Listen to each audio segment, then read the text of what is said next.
సీట్లో కూర్చోవాలో వద్దో వాళ్ళు వీళ్ళు చెప్పేదేంది ప్రజలు చెప్పాలా. కుర్చీలో కూర్చోబెట్టేది, కుర్చీలో నుంచి కిందికి దించేది ప్రజలే. అందుకే వాళ్ళకే వదిలేస్తున్నా అంటున్నారు ఢిల్లీ సీఎం కేజ్రీవాల్ గారు. రాజీనామా చేసి రంగంలోకి దిగుతారంట. చీపురు పార్టీ సత్తా ఏందో చూపిస్తారంట. కేజ్రీ సారు జైల్లో నుంచి బయటికి వస్తానే ఢిల్లీలో రాజకీయం వేడెక్కింది. మరి ఆ వేడి వేడి ముచ్చట్లేందో, ఆ సెగలు ఎట్లా ఉన్నాయో చూసొద్దాం పదండి. 5.5 నెలలు జైల్లో ఉండి వచ్చిండు. ఇక చూడందేమున్నది అని ఇంగింత గట్టిపడ్డట్టున్నాడు మనిషి. తగ్గేదేలే అంటున్నాడు ఢిల్లీ ముఖ్యమంత్రి కేజ్రీవాల్ సారు. ఇక యాడికైతే ఆడికి అన్నట్టే చెప్పిండు ముచ్చట్లు. జైల్లోకేంచి బయటకు వచ్చినాక జర్ర ఆరాం చేసి ఇక ఐతారం అందరిని పిలుచుకొని మాట ముచ్చట్లు చేసిండు. సెంటర్ సర్కార్ వాళ్ళ మీద పొట్టు పొట్టు దుబ్బెత్తి పోసిండు. ఢిల్లీలో ఉన్న చీపురుకట్ట పార్టీ ఆఫీస్ కాడ పెద్ద మీటింగ్ పెట్టి కార్యకర్తలందరినీ హుషారు చేసిండు. కోర్టు బెయిల్ ఇచ్చింది గాని సారును ముఖ్యమంత్రి ఆఫీసుకు పోవద్దు, సంతకాలు పెట్టొద్దు అన్నది కాబట్టి ఇక ఆ పోస్టులో ఉన్నా ఒకటే లేకున్నా ఒకటే అనుకున్నట్టున్నాడు. అందుకే 2 దినాలలో సీఎం పోస్టుకు రాజీనామా పెడతా అన్నట్టు మాట్లాడిండు. అంతేకాదు ఇంకెవరన్నా మంచిగా పనిచేసేటోళ్లను ముఖ్యమంత్రిని చేస్తారట.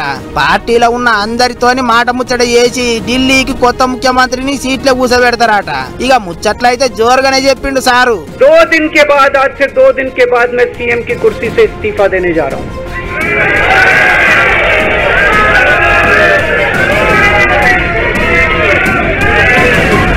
और मैं तब तक सीएम की कुर्सी पे नहीं बैठूंगा जब तक जनता अपना फैसला ना सुना दे।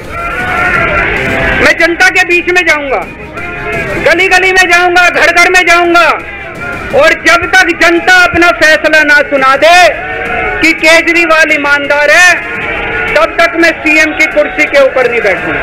आज से कुछ महीने बाद चुनाव है, दिल्ली के चुनाव है।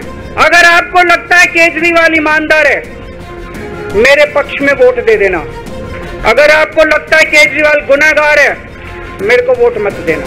अगर आप मेरे को वोट देके जिताओगे और अगर आप कहोगे कि केजरीवाल ईमानदार है, तो चुनाव के बाद उसके बाद जाके मैं सीएम की कुर्सी पे बैठूंगा, तब तक मैं सीएम की कुर्सी पे नहीं बैठूंगा। లెక్కకైతే కేజ్రీవాల్ సారు సీఎం సీట్లకేంచి దిగితే మనీష్ సిసోడియా అనే ముఖ్యమంత్రి అవుతాడు అనుకున్నారట చాలా మంది. కానీ ఆయన కూడా మందు సీసాల కేసులో ఇరికి 17 నెలల తర్వాత బయటకు వచ్చిండు.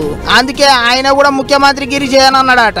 ఇగిదిట్లుంటే మరి చేసే రాజీనామా ఏదో జైల్లో ఉన్నప్పుడే చేసింటే అయిపోయాయి కదా అని అంటే, జైల్లో ఉండంగా రాజీనామా పెట్టింటే పువ్వు పార్టీ వాళ్ళు ఏదో మతలబు చేసి సర్కారును కూల్చేసేటోళ్ళు అన్నట్టు మాట్లాడిండు ఢిల్లీ ముఖ్యమంత్రి. అంతేకాదు కర్ణాటక, కేరళ, పశ్చిమ బెంగాల్ ముఖ్యమంత్రులను కూడా ముందే హుషారు చేసిండు. ఒకవేళ కేసులు పెట్టి లోపటేసినా రాజీనామా పెట్టకుండ్రి అన్నట్టు చెప్పిండు. వచ్చే ఎలక్షన్లలో గెలిచినాకనే మళ్ళా ఢిల్లీ ముఖ్యమంత్రి సీట్లే ఊకుంటా అన్నట్టు మాట్లాడిండు కేజ్రీ సారు. మరిగా అంత చూస్తా అంటే మనసులో గట్టిగానే పెట్టుకున్నట్టున్నాడు. చూడాలే పువ్వు పార్టీలతో పోరాటం ఎట్ట చేస్తాడో అనుకుంటారు అందరూ.